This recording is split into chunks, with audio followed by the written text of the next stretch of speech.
Cabinet reshuffle, directly related to the state of the nation. The state of the nation is bad. The government is on a survival mode. How long that lasts, or whether the government survives through this, will depend on the action of the President of the Republic of Kenya. This cabinet reshuffle reminds me of two things. One, that in the year 2022, I advised President Ruto to be careful and keen when forming his cabinet. In particular, I advised President Ruto to look at the circumstances, the legitimate issues, the challenges he was facing, which were later to manifest themselves in the riots of 2023 and 2024. First of all, in the Sufuria revolution of 2023 and the Gen Z revolution of 2024 and 2025. I advised President Ruto to borrow from President Abraham Lincoln and form what has been referred to as the team or a cabinet of rivals. As expected, the president ignored me. 2 years or so later, he saw the wisdom in what I had been saying. And like they say, the rest is history. With Mbadi, Joho, Paranya, School, and the rest in the cabinet. The second thing is the unfortunate passing on of Prime Minister Raila Odinga. A man who was larger than life. A man who was larger than size. Raila Odinga was the man around whom the politics of this country revolved. If you are in government, you owed your position to your ability to checkmate Raila or to attack Raila Odinga. That involves even fairly straightforward, innocent positions in parastatals, principal secretary position, cabinet secretary. All these were given to people, men and women, who had something to do with checkmating Raila Odinga or the politics as designed by Raila Odinga. If you're on the other side, you played on the side of Raila Odinga because you supported him, you made sense to his politics. So in short and in summary, all politics was around Raila Odinga. The unfortunate demise of our hero creates orphans. In my view, President William Ruto is the chief orphan. And as the chief orphan, President Ruto must re-engineer the politics of this country.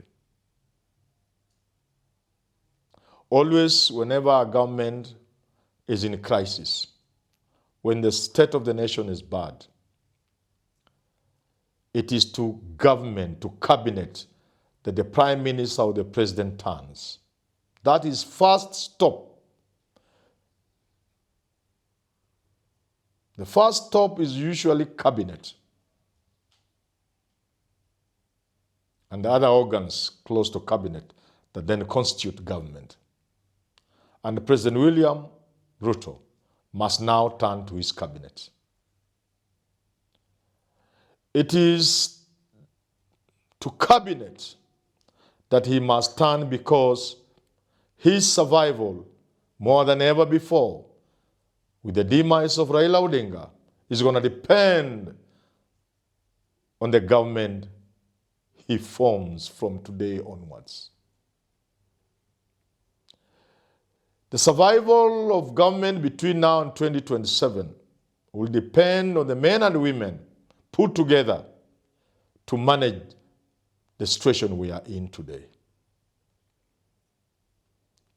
Ruto's re-election in 2027, more than anything else, will depend on the men and women he brings together to run government. I am assuming automatically that Ruto is aware of the need to look at cabinet. Today, one of the most noticeable things about cabinet is that there is no cabinet. And I've said this repeatedly. There is a clip doing the rounds on social media today, has been so for the past few weeks, of our independence cabinet. And they call the names as the names pass by the image of the cabinet ministers of that time, Kenyatta's cabinet. Something about their education and background is stated. Mbiu Koinange, the first African from Kenya or wherever it is, can't remember well, to get a master's degree. Gekonyo Kiano, PhD, I don't know at what age. So-and-so Makerere trained, Alliance High School. At the end of the day, that first cabinet puts to shame today's cabinet, 60 years or so later. When I was in school, we were tested. I know the world was different then, but it's a statement. It's a testament to how low we have sunk. You could be asked in an exam who was the minister in charge of education, and you could say Taita Towet. We remember Eliud Mwamunga, something, I don't know, commerce and industry. We remember our cabinet secretary. And even at the worst of times during Moi's time, you could find at least 5, 6, 7 names. Today, if you stop an average Kenyan in the streets and ask him or her to name for you 3 cabinet secretaries, you'll be surprised. You'll actually be shocked. Over 80% of Kenyans cannot name for you 3, 4 cabinet secretaries. Cabinet secretary has lost its meaning. Yet these are men and women who are to design policies that will guide the government, the country today and in the future. I did inform the president that he was so sharp, so intelligent, so energetic, so capable, that he was likely to fall into the trap that men of his caliber fall into. They want to be the ones doing everything. 1.5 years or 2 years later, he said it in Naivasha, when he told his cabinet secretaries and other leaders of government that I know about your work more than yourself. It was to confirm what I had already said, that he would want to do it. But I remember advising the president that is like what my instructor, when I was learning driving, told me. I wish I remembered his name. Juguna or somebody. He told me this. You will drive in this Nairobi with these vehicles on the road. So stop trembling. I don't think I was trembling, but that was his standard instruction, I think. Standard instructions. He told me there will be no time that the roads will be cleared for you to drive alone. This road will have these mad drivers, mad pedestrians, and you are the only normal person on the road. You. The road will not be cleared for you. So I advised Ruto, yes, you can do the work that cabinet secretaries will do, but that is assuming there will only be one task, which is running government. I told him, no. The road will have other vehicles and other mad people. There will be the politics to deal with. Don't assume the politics will be so smooth The politics will give you space just to run government. And sure enough, within less than a year, the politics had reared the ugly head of politics. And the president was now almost scampering for safety. What with Raila in the streets? Now, do you manage the politics almost at crisis point, or do you run government? Because you don't have ministers to run government. And that's why we are where we are. And with the passing on of Raila, who was stabilizing Ruto's government, the need to have a government that can arrest the situation can never be gainsaid. And so President Ruto must today look into the Kenyan space and identify men and women who will help him navigate through this rough terrain. The turbulence up there is so much, you need an experienced pilot. Not a trainee pilot, not one who recently qualified, having acquired the requisite hours. No. You need to put men and women in cabinet who, when Kenyans look at them, just looking at them, they inspire confidence.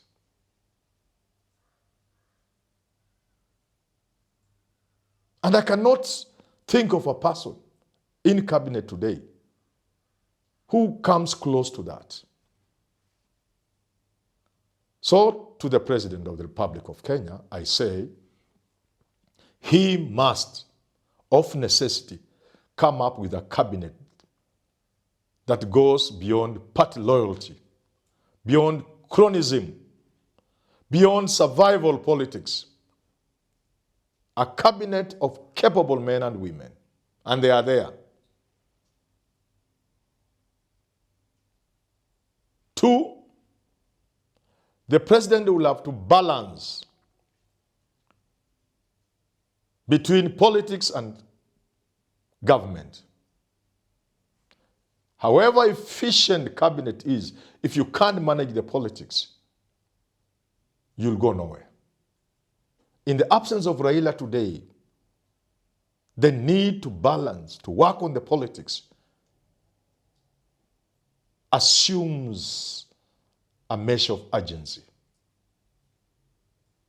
The president must manage the politics, beginning with the regional politics.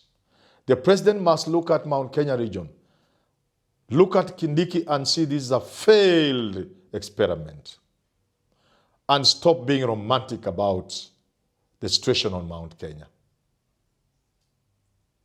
And therefore, beginning with that slot, either he delivers that deputy president now to a place that has premium, or if he must remain in Mount Kenya, like I said before, if you wanted somebody from Mount Kenya East, it could have been Peter Munya. As to whether or not he can join the government, that's another story. But if you are looking at Mount Kenya region in general, when Gachagua was impeached, I came up with Mwangi Kiunjuri as a name, as a person who could deliver something to the president.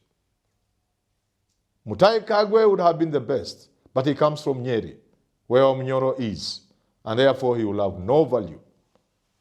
Beyond these names I have mentioned, for now we must agree that maybe Ndindi Nyoro, but Ndindi Nyoro is playing safe politics and is unlikely to agree.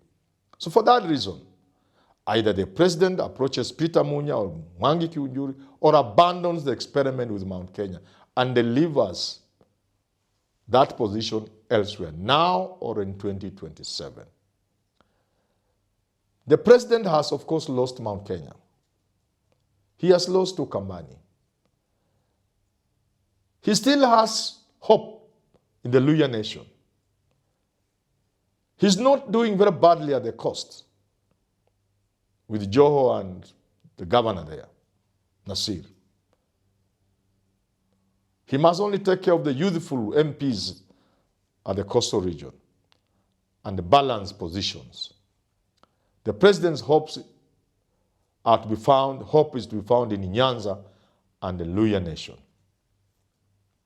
The politics of Nyanza must be played very well. Cabinet, Winnie, Raila's daughter said she was coming home. And I've said before, begin by putting Winnie in government. People like Opio and I will have to be reshuffled or to go home.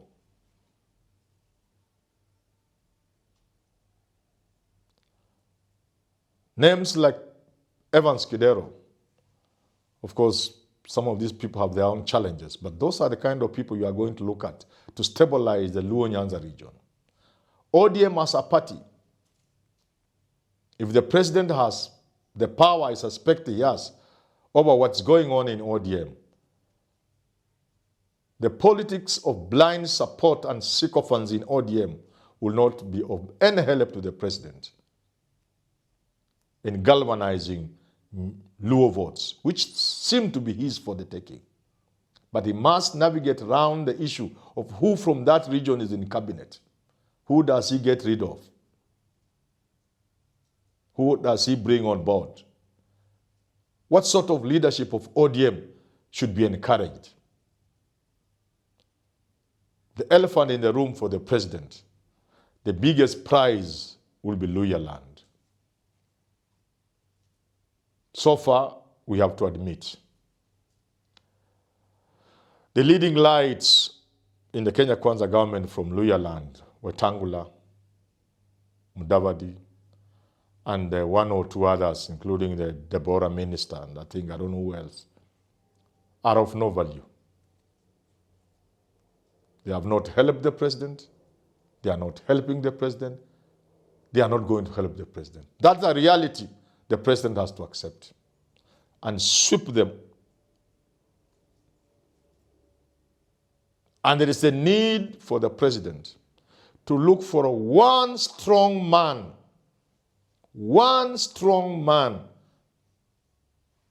or woman, if there is, from the former Western province, covering the 4 counties of the former Western province, plus the Trans Nzoia County, where the Luhyas are dominant. Those 5 counties. You need one strong individual who I would recommend and suggest not only joins cabinet. This seasoned person, a person who would command the respect of the entire community, a powerful individual with broad shoulders, with a generous heart, if possible,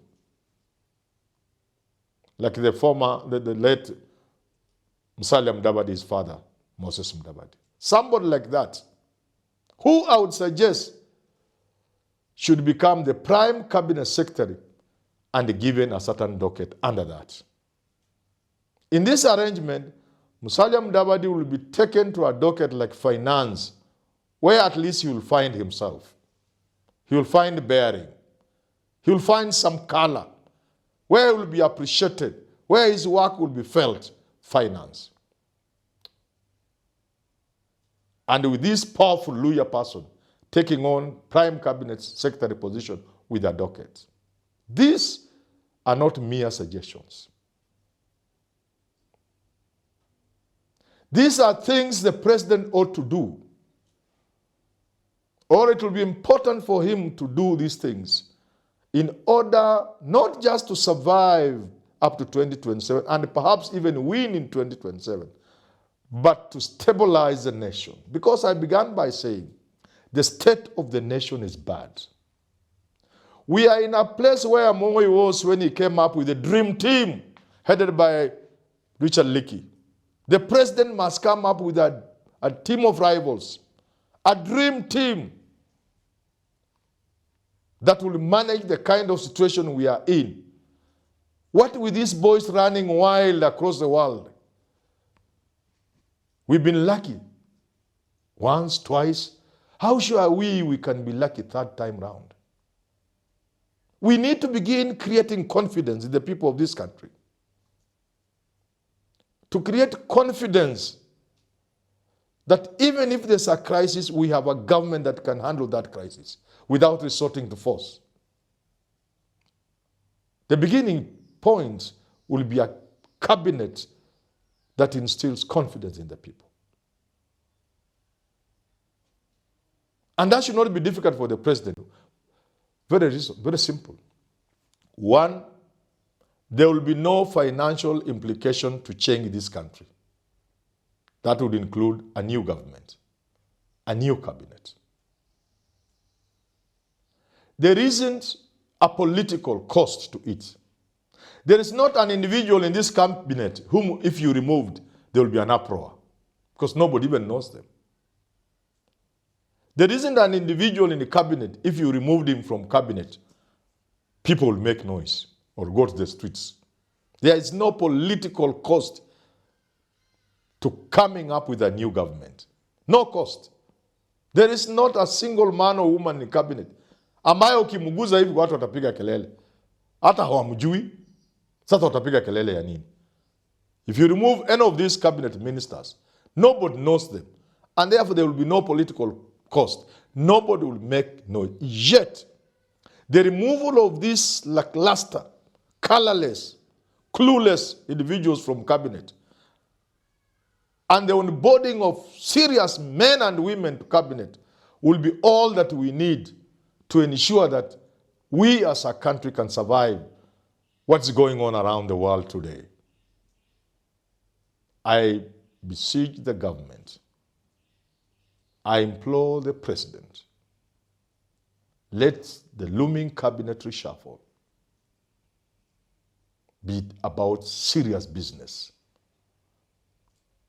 Be about seeing cronies, not about political rewards, not about loyalty, but about service to nation, service to country, but above all, about confidence in government, now, 2027 and beyond.